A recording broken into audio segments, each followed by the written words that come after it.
नमस्कार, कैसे हैं आप लोग। उम्मीद करता हूं कि आप लोग बहुत बेहतर होंगे।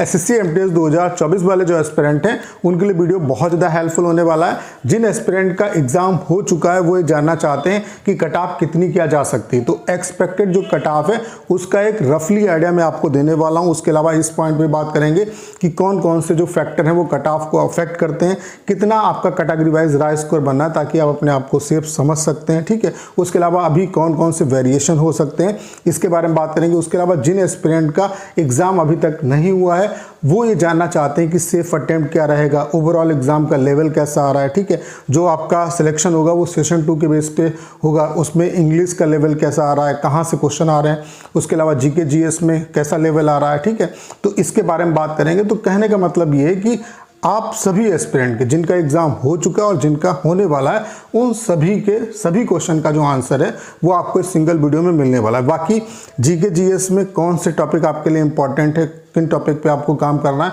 उसके रिगार्डिंग मैंने एक सेपरेट वीडियो डाल दी है इससे पहले, तो अगर आपने उसको नहीं देखा तो जाके देख सकते हैं। उसमें मैंने जीके जीएस और इंग्लिश दोनों को कवर किया है कि आपको आपके लिए इंपॉर्टेंट टॉपिक कौन कौन से हैं और कहाँ से पढ़ना है, क्या पढ़ना है, उस सब के बारे में मैंने आपको बताया है। ठीक है, अगर आपने उस वीडियो को नहीं देखा तो जाके आप देख सकते हैं। तो चलिए स्टार्ट करते हैं। वीडियो को स्टार्ट करने से पहले आप सभी को एक इन्फॉर्मेशन देना चाहता हूं कि अगर आप एसएससी सीएचएसएल सीजीएल एग्जाम की प्रिपरेशन कर रहे हैं तो टाइपिंग का रोल बहुत ज़्यादा इंपॉर्टेंट है, क्योंकि टाइपिंग जब तक क्वालिफाई नहीं करेंगे तब तक आपका सिलेक्शन नहीं होगा। टाइपिंग और कंप्यूटर दो बहुत ही इंपॉर्टेंट रोल प्ले करते हैं और टाइपिंग का सिनेरियो ऐसा है कि जिस तरीके से एग्जाम को क्वालिफाई करने के लिए प्रीवियस क्वेश्चन की इंपॉर्टेंस होती है, वैसे ही टाइपिंग क्वालिफाई करने के लिए प्रीवियस पैसेज इंपॉर्टेंट है। आप टाइपिंग सीखो कहीं से भी, इससे कोई फर्क नहीं पड़ता, लेकिन प्रीवियस जो पैसेज हैं उनको जरूर टाइप कर लो। हमने आपके लिए कंप्लीट टाइपिंग का सॉफ्टवेयर बना दिया है। यहाँ पे हम आपको 250 पैसेज दे रहे हैं। इन्हीं पैसेज को कम से कम 2 से 3 बार आप जरूर टाइप करके चले जाना। मैं दावे के साथ कर सकता हूँ 100% आप टाइपिंग को क्वालिफाई करके आएंगे। एक दिन का जो डेमो है वो आपके लिए बिल्कुल फ्री है। मैं आप सभी से जरूर कहूँगा कि एक बार डेमो जो दीजिएगा। डेमो का लिंक डिस्क्रिप्शन और कमेंट बॉक्स में पिन किया हुआ है, वहां से आप डेमो दे सकते हैं। और अगर आप डेमो से सेटिस्फाई होते हैं तो अपना जो बेस्ट प्लान है वो परचेज कर सकते हैं, लेकिन डेमो जो दीजिएगा, डेमो का लिंक डिस्क्रिप्शन और कमेंट बॉक्स में पिन किया हुआ है। ठीक है, तो अगर हम बात करें सेफ अटेम्प्ट की और उसके अलावा एग्जाम के लेवल की, ठीक है, तो यहाँ पे जो आपकी कट ऑफ बनेगी वो सेशन 2 के बेस पे बनेगी। लेकिन कुछ एस्पिरेंट के दिमाग में ये भी डाउट है कि सेशन 1 में हम केवल अगर रीजनिंग अटेम्प्ट करें या मैथ अटेम्प्ट करें तो हमारा काम चल जाएगा। तो मैं आप सभी को ये एडवाइस दूंगा कि सेशन 1 में पूरा पेपर अच्छे तरीके से अटेम्प्ट करना, चाहे वो रीजनिंग हो चाहे वो मैथ्स हो, क्योंकि जब आपके सेशन 2 में मार्क्स 2 कैंडिडेट के सेम होंगे तो वहाँ पर सेशन 1 की भी इंपॉर्टेंस होगी। तो कभी कभी किस्मत खराब हो सकती है, ये घटना आपके साथ घट सकती है। तो सेशन 1 में भी अपना पूरा एफर्ट डालना, क्योंकि वहां पे नेगेटिव मार्किंग नहीं है। तो आप को जो क्वेश्चन नहीं आते उनमें भी आप रिस्क ले सकते हैं, लेकिन पूरा पेपर जो है आपको अटेम्प्ट करना है। बाकी जो आपकी मेरिट बनेगी वो सेशन 2 के बेस पे बनेगी। उसमें अगर इंग्लिश की बात करें तो इंग्लिश जो है जिस तरीके से एसएससी का जो लेवल रहा है कि SSC previous year question based आपसे इंग्लिश पूछती है, तो इंग्लिश का अगर लेवल की बात करें तो इजी टू मॉडरेट अभी तक रहा है, जिसमें वोकैब में थोड़ा सा वेरिएशन अब एसएससी कर रही है। तो इसके लिए आप क्या कर सकते हैं कि चूंकि एनालिसिस एसएससी ने बैन कर रखा है, लेकिन उसके बावजूद भी जो टीचर्स हैं वो एनालिसिस करा रहे हैं, तो वहाँ पे आप चीज़ें देख सकते हैं। लेकिन इन सब चीज़ों में बहुत ज़्यादा टाइम आपको ख़राब नहीं करना है। अपना एक टाइम निर्धारित करिए कि 1-2 घंटे मुझे इन चीज़ों में देना है, तो आप एनालिसिस देख सकते हैं, वहाँ से आपको एक आइडिया मिल जाएगा। बाकी वोकैब से ऐसा नहीं है कि जो आ रही है वोकैब वही आ जाएगी, क्योंकि उसमें वेरिएशन होता रहता है।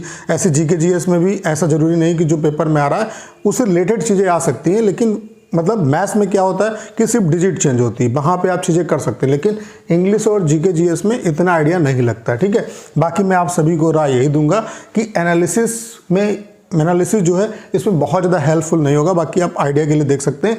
बाकी जो भी चीज़ें आपने पढ़ी हैं उन पे अच्छे तरीके से काम करो, अपना अच्छे तरीके से वोकैब को याद करो और जो ग्रामर के रूल हैं उन्हें आप रिवाइज करो। बाकी सेक्शनल जो मॉक हैं उन्हें आप देते रहो। बाकी जीके जीएस की बात करें तो जीके जीएस ठीक ठाक पूछी जा रही है, इसका लेवल मॉडरेट टू डिफिकल्ट है। यहाँ पर मैं आपको सजेस्ट करूँगा कि आप परमार सर का एसएससी परमार एसएससी नाम से चैनल है, उसको फॉलो करो, तो वहाँ पे ठीक ठाक तरीके से आपकी प्रिपरेशन हो जाएगी। बाकी एनालिसिस भी थोड़ा बहुत देख सकते हैं, वहाँ से क्वेश्चन का एक पैटर्न समझ में आएगा कि क्वेश्चन किस पैटर्न से आ रहे हैं, और उससे रिलेटेड चीज़ें जो हैं वो आप पढ़ के जाओ। बाकी मैंने इससे पहले जो वीडियो बनाया था उसमें बता दिया है कि कौन कौन से टॉपिक से क्वेश्चन आ रहे हैं और किस तरीके से आपको करना है, ठीक है। बाकी जहाँ से भी आपने अभी तक पढ़ रहे थे उसे अच्छे तरीके से आपको रिवाइज करना है, ठीक है।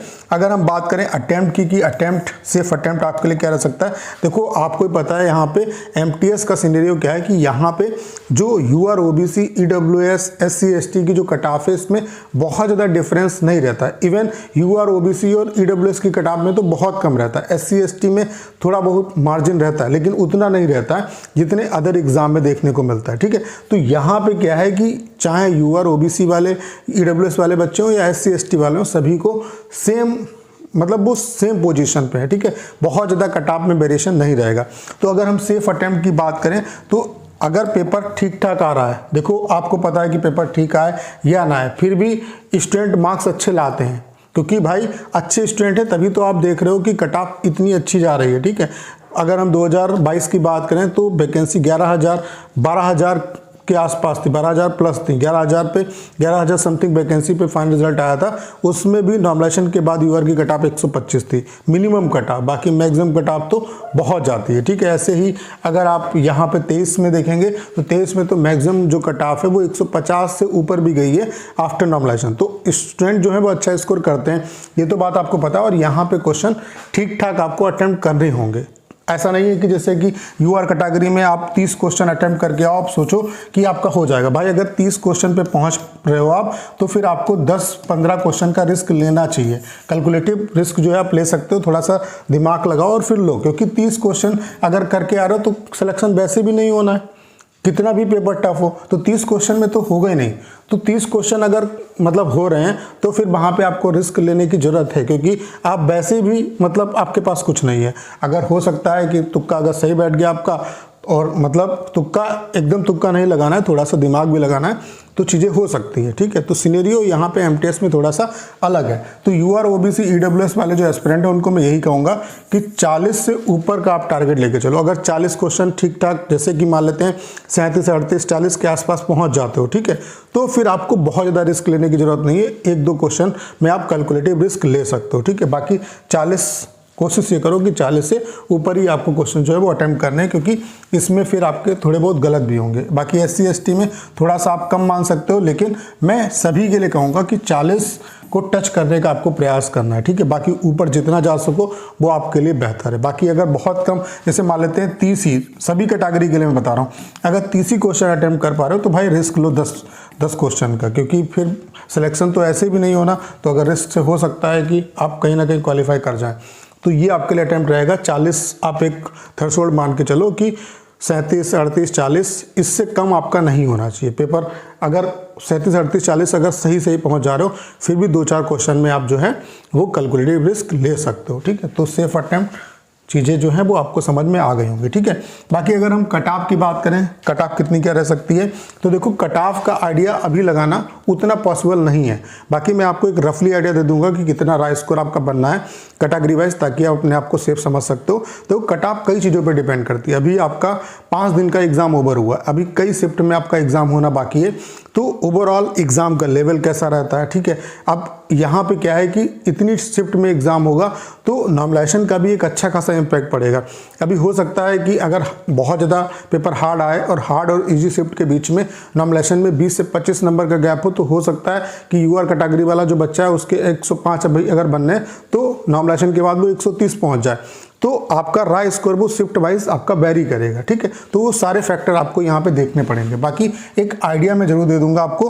बाकी जब पेपर आपका पूरा हो जाएगा तो उसके बाद अच्छे तरीके से एनालिसिस हो पाएगा। जो कट ऑफ है वो स्पेशली 4 जो फैक्टर है वो कट ऑफ को अफेक्ट करते हैं, जैसे कि ओवरऑल एग्जाम का लेवल, वैकेंसी कितनी है, नॉमिनेशन का इफेक्ट किस तरीके से होगा, नॉमिनेशन किस लेवल का होगा, उसके अलावा कितने रॉन्ग क्वेश्चन पूछे गए, इसका भी एक अच्छा खासा इम्पैक्ट जो है वो आपकी कट ऑफ को डिसाइड करने में पड़ता है, ठीक है। तो ये सारे फैक्टर जो हैं वो कट ऑफ को अफेक्ट करते हैं। उसके अलावा अगर हम बात करें 2022 की, तो 2022 में जो फाइनल वैकेंसी थी जिस पे रिजल्ट आया था वो 11,063 थी, जिसमें यूआर की मिनिमम जो कट ऑफ है वो 125 गई थी। After normalisation. तो हो सकता है यहाँ पे ये चीज़ समझने वाली बात है, जैसे कि 125 आफ्टर नॉर्मलाइजेशन ये मिनिमम कट ऑफ है, बाकी मैक्सिमम कट ऑफ तो अच्छी खासी गई होगी, ठीक है। यहाँ पे मैक्सिमम कट ऑफ 150 को ही पार कर गई थी, ये मिनिमम इतने नंबर पे सिलेक्शन हुआ था, यानी कि इससे कम वाले का सिलेक्शन नहीं हुआ, ठीक है। तो 125 ये आफ्टर नॉर्मलाइजेशन है, ठीक है। अब अगर मान लेते हैं तगड़ा नॉर्मलाइजेशन हुआ होगा, जैसे कि 20 नंबर का अगर डिफरेंस नॉर्मलाइजेशन में आया होगा इजी शिफ्ट और हार्ड शिफ्ट में, तो हो सकता है कि कोई बच्चा जिसका यूआर कैटेगरी में 105 ही स्कोर रहा हो और फिर उसके नॉर्मलाइजेशन के बाद 125 बन गए हो, और हो सकता है किसी का 120 हो, उसको 5 नंबर का बेनिफिट मिला तब उसके 125 हो, या हो सकता है बहुत ज़्यादा इजी शिफ्ट में हो तो उसका 125 स्कोर हो तब उसका सिलेक्शन हो पाया हो, या 125 होगा तब भी नहीं होगा। तो कहीं ना कहीं ये जो नॉर्मलाइजेशन है ये बहुत इंपॉर्टेंट रोल प्ले करता है, और आपका जो राय स्कोर है वो आपकी शिफ्ट पे डिपेंड करेगा कि आपकी शिफ्ट कितनी हार्ड थी और कितनी इजी थी।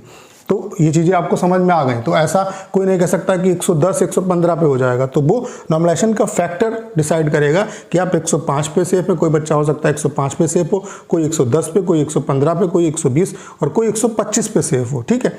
तो वो चीज़ें मतलब आपको तो अपने दिमाग में रखनी है। ओबीसी की अगर हम बात करें तो 124, ईडब्ल्यूएस की बात करें तो 122, एससी की बात करें तो 119 और एसटी की बात करें तो 112।